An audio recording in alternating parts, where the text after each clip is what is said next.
আমি আমি হিজুল হাদিস বলবো। ওয়ালাইকুম আসসালাম ওয়া রাহমাতুল্লাহি ওয়া বারাকাতুহু। নামাজ বেহেশতের চাবি। 5 নম্বর হাদিস শরীফ, মিফতাহুল জান্নাতিস সালাহ। হাদিস শরীফের অর্থ নামাজ বেহেশতের চাবি। 20 নম্বর হাদিস শরীফ, লা ইয়াদখুলুল জান্নাতা কাত্তাত।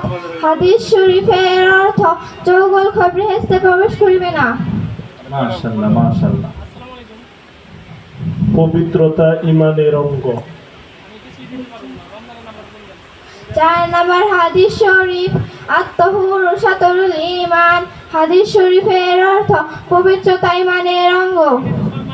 8 নম্বর হাদিস। 8 নম্বর হাদিস শরীফ, আদ-দুআ ওয়াল ইবাদাহ। হাদিস শরীফের অর্থ দোয়া ইবাদত। 11 নম্বর হাদিসটা বলো।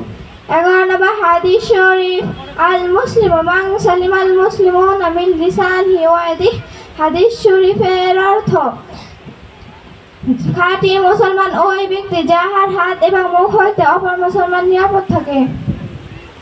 4 নম্বর হাদিসটা বলো। 4 নম্বর হাদিস শরীফ, আত-তাহুরু শাতরুল ঈমান। হাদিস শরীফের অর্থ পবিত্রতা ঈমানের অঙ্গ। আসসালামু আলাইকুম। মাশাআল্লাহ, ধন্যবাদ মোসাম্মদ মারিয়া আক্তারকে। এ পর্যায়ে আমাদের মঞ্চে আসছেন আর এক প্রতিযোগী।